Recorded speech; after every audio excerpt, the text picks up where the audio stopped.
चलिए बात करते हैं नेहा जी, अंकिता जी और पारस जी से। पारस जी आपका और अंकिता जी आपका और नेहा जी आपका स्वागत है हमारे घर पर। Thank you.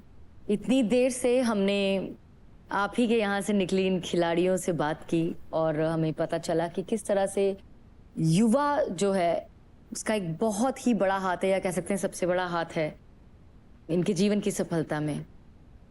लेकिन मैं ये जानना चाहती हूँ कि आप लोगों को क्या चैलेंजेस फेस करने पड़े, क्योंकि आई एम श्योर ये आप लोगों के लिए भी आसान नहीं रहा होगा।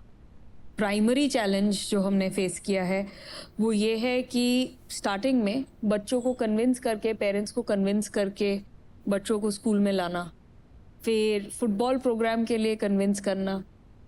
स्टाफ कम है क्योंकि जगह इंटीरियर में है, उसका चैलेंज। सेफ्टी इश्यूज, लड़कियां जहाँ खेलती है बॉटल फोड़ देना, दारू पीना, पत्ते खेलना, गालियां देना, उस एरिया को कंट्रोल में रखने का चैलेंज। और इसके अलावा आपने इन लड़कियों को कैसे चुना? लड़कियां युवा को चूज़ करती हैं, हम उनको चूज़ नहीं करते हैं। उनकी इच्छा होती है और वो खेलने आते हैं। उनके लिए कोई भी एज रिस्ट्रिक्शन नहीं है। 5 साल 6 साल से लेकर के 24-25 साल तक की लड़कियां आती हैं खेलने के लिए। और बहुत सारे फुटबॉल टीम हैं, तो अपने एज के हिसाब से अपने घर के पास में क्या लोकेशन पड़ रहा है वो देख करके वो अपना टीम चूज़ करते हैं और फिर युवा से जुड़ते हैं। आज जिनसे हम बात कर रहे हैं वो बहुत ही कॉन्फिडेंट लड़कियां हैं जो जानती हैं कि वो जीवन में क्या कर रही हैं, आगे क्या करना चाह रही हैं। लेकिन जब ये आपके पास आई होंगी तब आई एम श्योर इनकी पर्सनैलिटी बहुत अलग रही होगी। तो ये पर्सनैलिटी पे कैसे काम करते हैं आप? हम बताना चाहते हैं कि जो इनका डेवलपमेंट होता है वो मोस्टली डेवलपमेंट ये खुद करते हैं। तो जैसे एग्जांपल के लिए कि रोज़ सुबह उठना, खाना बनाना, स्कूल जाना, अपने आप को फिट रखना, रिकवरी करना, पानी पीना, 8 घंटा सोना, तो ये अनुशासन ये खुद पे डेवलप करते हैं।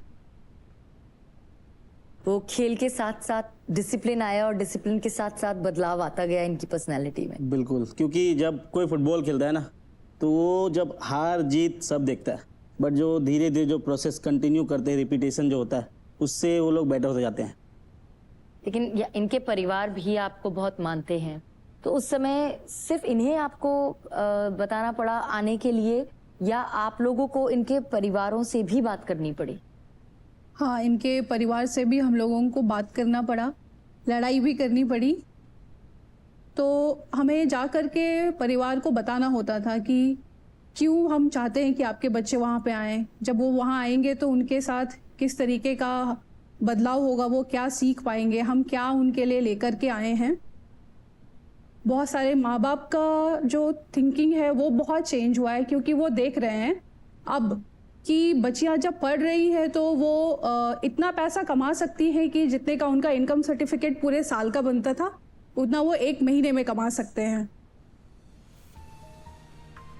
वो उस वक्त था समय जब लोग इस बात पे लड़ते थे कि हम नहीं भेजेंगे, आज इस बात पे लड़ते हैं कि हमें भेजना है, आप लो।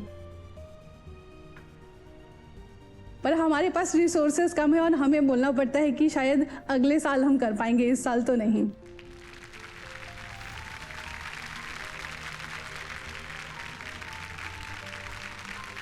तो कहीं ना कहीं आप सभी के जीवन में ईश्वर ने फ्रांस को दूत बनाकर भेजा था आपकी समृद्धि के लिए और आगे बढ़ने के लिए। He was God Saint.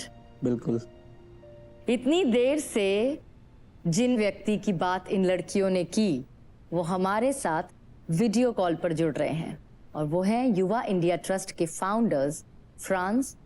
Hello everybody, कैसे हैं सब लोग? Hello France, it is such a joy to see you and connect with you. Yes, the pleasure is all mine. So, what made you think of Jharkhand with football? Like, how did this thought come to your mind? The way that I came out to Jharkhand was through a really exceptional mentor that I had named BK Jawar. He invited me out to Jharkhand. He was retiring from his chairmanship of of a large steel company and wanting to get into social work, and that was how I came out. But then I thought I would be in Jharkhand for 3 months, and it turned into 12 years. 12 years. 12 years living Wow. in the same villages as Paras and Akita and Neha and our coaches. France, आप बताइए कि how did you come up of this whole thought कि लड़कियों को मैं football सिखाऊं? Sure. So, my sister played sports all her life, and in the U.S., the women are actually better than the men. The U.S. women have won countless World Cups. And I actually thought of football more as a sport for girls than for boys when I came to India. And what were the challenges that you faced? 2008, 2009, I was blissfully unaware of the challenges that the girls were facing with how they're able to overcome a lot of resistance in the home and in their communities to come out and play. Not just come out and play, but to eventually become coaches and leaders for hundreds of girls in their communities. But we really want to thank you for everything that you've done for them, because this is incredible.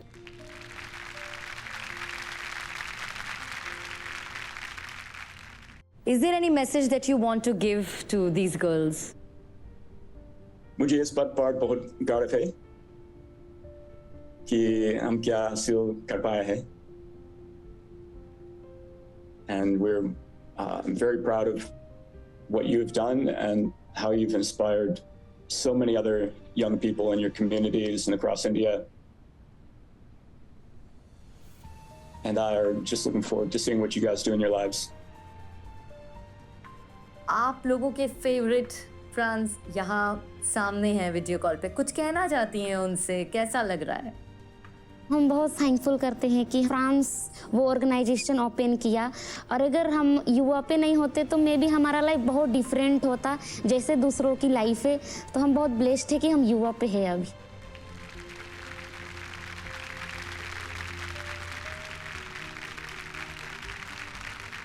Thank you. I'm thankful to all of you as well. You guys have given Rose, my wife, and me the adventure of a lifetime, and we're very thankful to know you and to be able to work with you. And a big thanks to ZTV for featuring this. Big national stage is incredible for us. So thanks to you as well. We want to thank you for doing everything that you've done. Thank you. Thanks so much. Thank you. यहाँ से आगे क्या सपने हैं? मुझे एक ऐसा teacher बनना है जैसे मुझे टीचर मिले थे अपने यूएस स्कूल पे, क्योंकि झारखंड पे ये है ना कि most of the rural places पे स्कूल्स हैं पर टीचर नहीं है, वो रिसोर्स नहीं है हमारे पास. जो भी विद इन इंडिया या विद इन झारखंड जितने भी ग्रामीण एरियाज हैं जहाँ पे लड़कियों को अच्छे एजुकेशन नहीं मिल पा रहे, तो मैं चाहती हूँ उन तरह की लड़कियों को आगे मैं अच्छी शिक्षा दूँ.